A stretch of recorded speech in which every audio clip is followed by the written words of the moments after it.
I didn't raise my voice, and that's the part everyone remembers. They expected shouting, pleading, a scene, anything loud enough to label me the problem. Instead, I thanked the host for the dinner, set my glass down like I was finishing a polite conversation, and walked out while the laughter was still midair.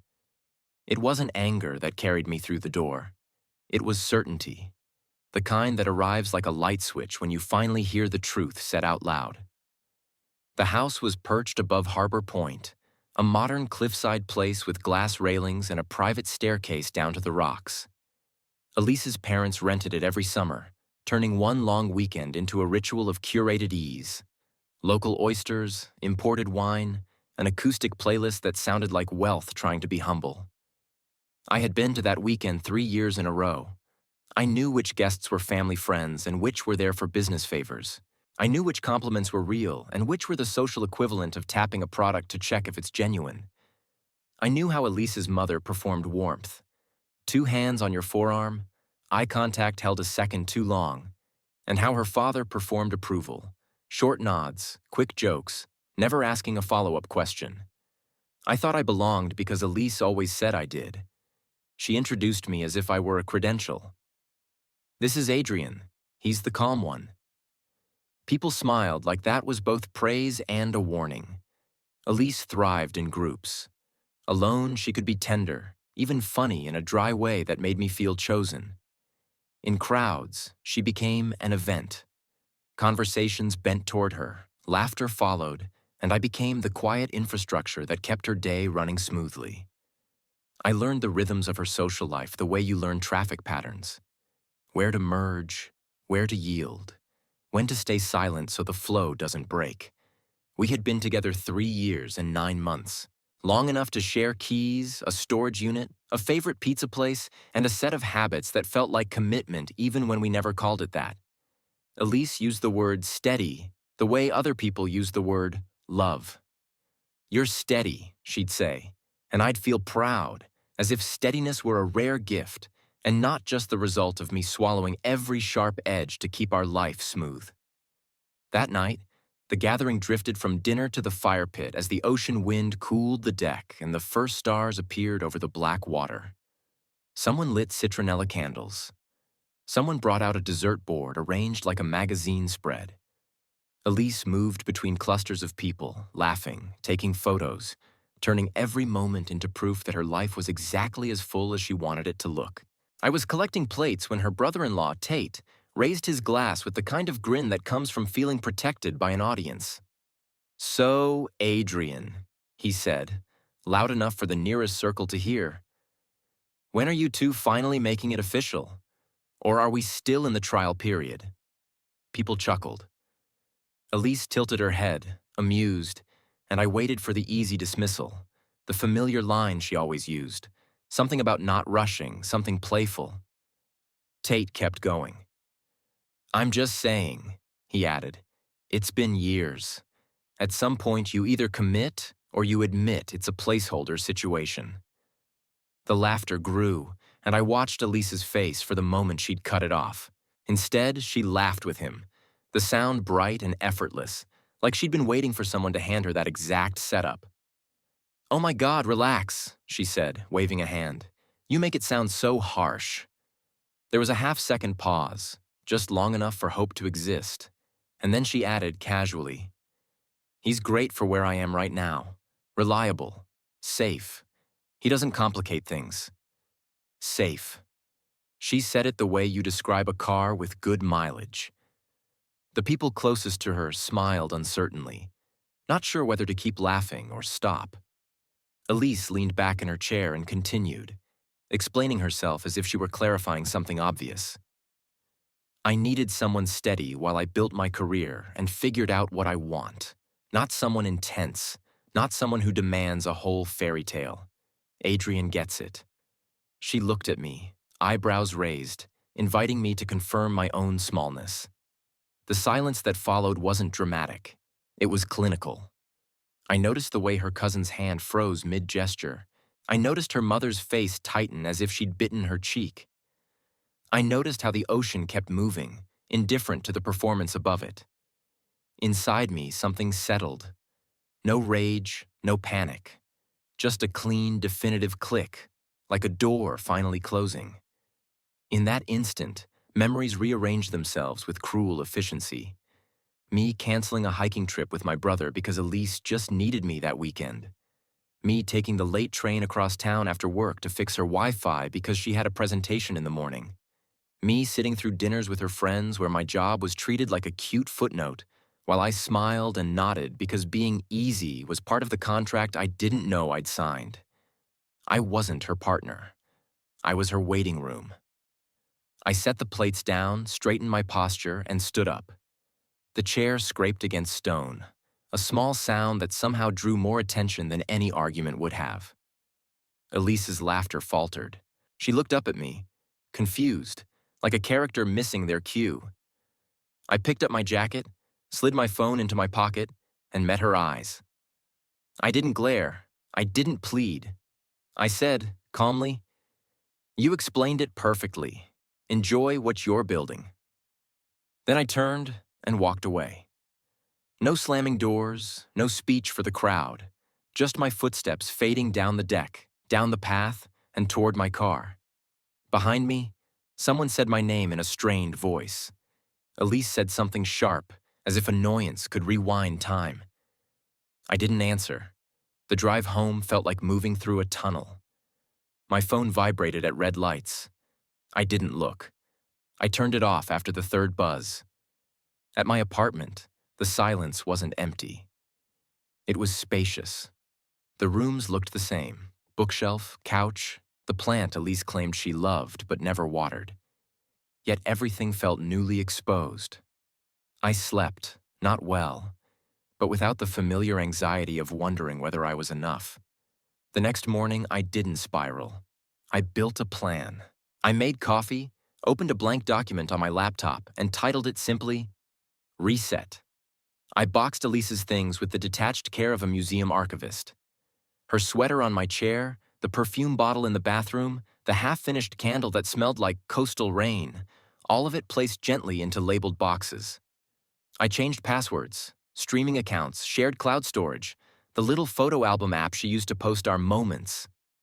I transferred my share of the money from the joint weekend fund, a fund I had, quietly, been the main contributor to. When I turned my phone back on, the messages came in waves. First irritation, then accusation, then a strategic shift. Elise. What the hell was that? You made it so awkward. Elise. Everyone's asking where you went. Elise. It was a joke, Adrian. You embarrassed me. Then, Elise. My mom is upset. My dad thinks you're immature. Elise. Call me. We need to talk. The funniest part wasn't the anger. It was the assumption. The assumption that my job was to return to the table, smile, and absorb the insult so the night could continue. I didn't respond. I muted the conversation, not out of cruelty, but out of clarity. I needed quiet the way a person needs oxygen after leaving a smoky room. Over the next week, I felt something unexpected. Relief. It wasn't the dramatic relief of a breakup montage. It was subtle, like finally taking off shoes that were always slightly too tight. At work, people noticed I was more present. I worked in operations for a mid-sized tech company. Unsexy, practical, invisible when it's done right. Elise used to call it stable, a word that felt flattering until I realized she used the same word to describe a safe neighborhood and a reliable dishwasher. 2 days after Harbor Point, my manager offered me a role on a new cross-country project team. It meant travel. It meant responsibility. It meant visibility. I would have hesitated before because Elise hated disruption. She liked my life arranged around her schedule. This time I said yes without negotiating with someone who wasn't in the room. I started running again, not as punishment, but as proof that my body still belonged to me. I cooked real meals instead of ordering whatever was fastest after Elise's late dinners. I called my friend Mateo, who I hadn't seen in nearly a year because Elise found him too blunt. Mateo laughed when I told him I was free.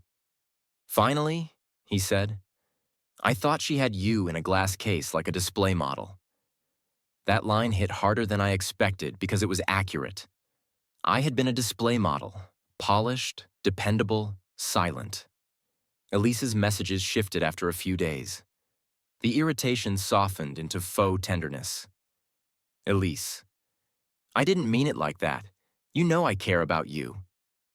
Elise, you're making this bigger than it is. Elise, you're the only person who really understands me. That last one was true. And that was the problem. Understanding isn't the same as being valued. A week later, she showed up at my apartment. I heard the doorbell, then the key in the lock. The deadbolt held. She knocked again, harder. Adrian, open the door, don't be dramatic. I sat at the kitchen table and ate cereal, listening to her perform control through wood and metal. After a few minutes, she left, furious, and texted me that I was acting like a child. I laughed once, alone, because of the irony. The person demanding access after being blocked by a boundary was calling the boundary childish. That afternoon, I went through my apartment and removed the last traces of shared life. Not out of hatred, out of respect for reality. It took longer than I thought because memories hide in strange places. A restaurant receipt in a drawer, a photo strip in a book, her hair tie looped around a lamp knob. I threw none of it away in anger. I put it in a box and stored it. I didn't need a bonfire. I needed distance. Months passed. My new project required travel to Chicago, Denver, Seattle. I met people who spoke plainly and didn't treat kindness like weakness. I learned to say no without a follow-up explanation. I learned to let awkwardness exist rather than smoothing it over for everyone else's comfort. On a Tuesday in Denver, after a long day of meetings, I sat in a hotel gym and realized my shoulders felt lighter. My body had stopped bracing for criticism that wasn't coming. I wasn't constantly scanning for whether I was easy enough. News about Elise arrived the way weather reports do, through other people. Her friend group posted photos with a new man. His name was Kieran. He was a creative director with a sharp jaw and louder opinions. He photographed himself as if every moment were an advertisement. Elise captioned a rooftop photo with something like, "No more settling, choosing fire." It was a bullet aimed at my shadow. Mateo showed it to me, expecting anger. I felt nothing, just a quiet confirmation. Someone who needs fire will always call stability boring. At first, Elise's family seemed delighted. Kieran looked like the kind of man they could brag about at brunch. Then the cracks appeared. Kieran quit his job after a disagreement, according to a mutual acquaintance, and began building his brand. Elise started skipping gatherings. Her mother's smile in photos looked strained. One evening, a number I didn't recognize texted me, "It's Elise. Please, I need to talk. It's important." I blocked it. Another number texted 2 days later. Another voicemail arrived a week after that. I didn't listen at first. When I finally did, it wasn't the confident Elise I remembered. Her voice shook as if it had been borrowed and returned damaged. She talked about missing small things. My cooking, my quiet, the way I used to show up without being asked. She said she was scared. She said Kieran had a temper. She said she felt alone. Part of me wanted to feel satisfied. Part of me wanted justice. Instead, I felt a distant clinical sadness, the kind you feel watching a storm swallow a boat you're no longer on. She had chosen her ocean. I wasn't responsible for the waves. The first person from her world to speak to me with honesty was her father, surprisingly. Hearing his voice again was like hearing a song from a past decade. Familiar, slightly distorted. "Adrian," he said, clearing his throat. "I shouldn't have let that night go the way it did." Elise crossed a line. We all heard it. "I'm sorry." I thanked him. He sounded relieved, as if my politeness absolved him. Then he tried to warn me. Elise was struggling. Kieran was controlling. Things were getting messy, and he feared she'd try to come back. I told him gently but firmly that I wasn't a fallback plan and I wasn't a cleanup crew. There was a long silence on the line, then a tired sigh. "Fair," he said. "I figured." I just had to try.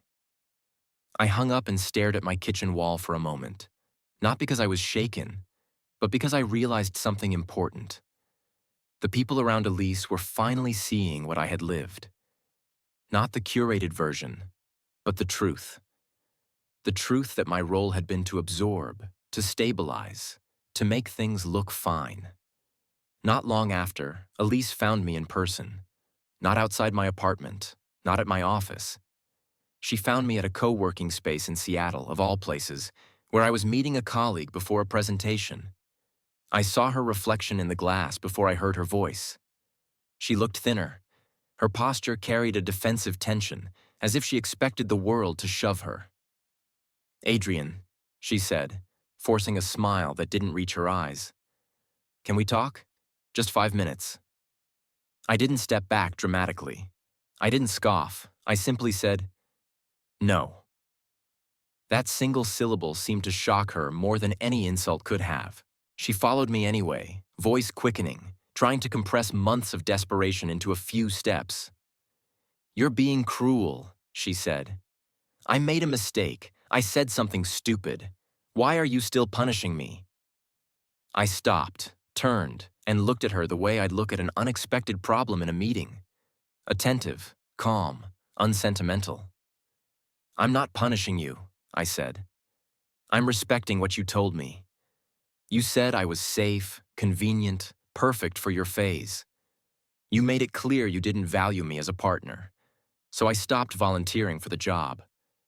Her eyes filled. "But I'm scared," she whispered. "He screams. He broke my phone. He watches my messages. I don't know how it got like this." She reached for my arm.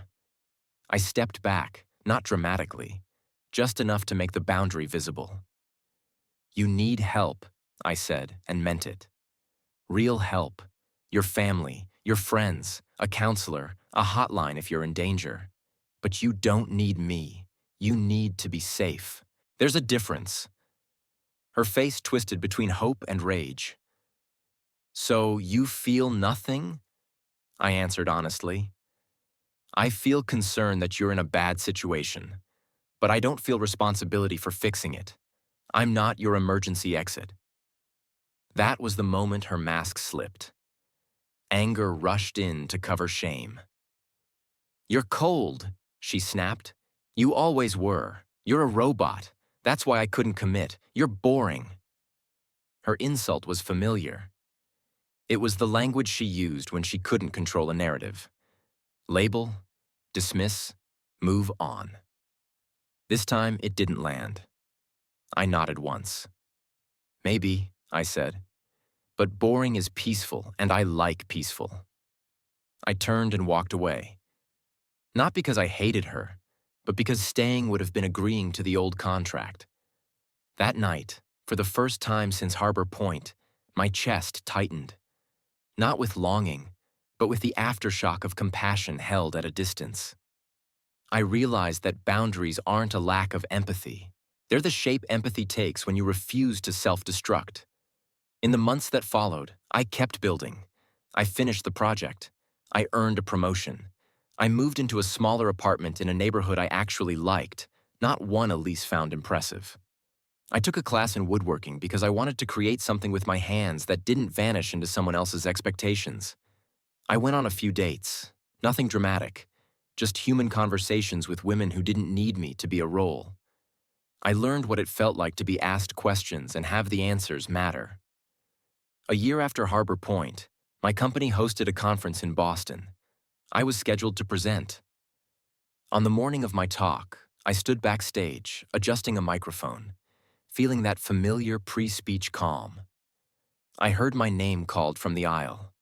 When I turned, Elise was there, sitting alone near the back, eyes fixed on me like she was trying to memorize a person she no longer had access to. My throat didn't tighten. My hands didn't shake. I felt distant, like seeing a childhood neighborhood from a train window. After the talk, while people lingered to ask questions, she approached. She looked healthier than in Seattle, but still brittle, as if recovery had been expensive. "You did great," she said quietly. Thanks, I replied. She hesitated. I left him, she said, as if offering a credential. It took a while, but I did. I'm glad, I said, and I meant it. Her eyes searched my face for warmth, for regret, for the old familiar openness. Do you ever think about us? She asked. I considered the question carefully, not to be dramatic, but to be accurate. I think about what I learned, I said. I don't think about going back. She swallowed, then tried a different angle, softer. That night, it changed you. In a way, I lifted a hand gently, stopping the sentence before it could turn into a story where her cruelty was a gift. No, I said. It didn't change me. It revealed what I'd been tolerating. I did the changing after I left. Don't take credit for my work. That honesty hit her like a quiet slap. She nodded slowly, eyes wet, and for the first time I saw something real. Acceptance. Not forgiveness asked for, not control demanded, just the recognition of consequence. Okay, she whispered. I hope you're happy. I am, I said. And that was it. No speech, no triumphant ending, just a clean closing. Later that night, walking back to my hotel through the city, I realized the laugh from Harbor Point no longer echoed in my head. It had become just another sound from a past life, like waves against rocks, like a door closing. What came after was not a dramatic reinvention, but quiet alignment. Choosing work that stretched me, friends who met me halfway, and a life that didn't require me to audition. Peace wasn't loud. It didn't need witnesses. It simply held. And for the first time in a long time, I did too. As time went on, I learned to recognize the difference between calm and suppression, between compromise and erasure. I stopped confusing endurance with loyalty and silence with strength. I learned that love which requires you to disappear is not love, but convenience. And convenience always expires the moment something shinier appears.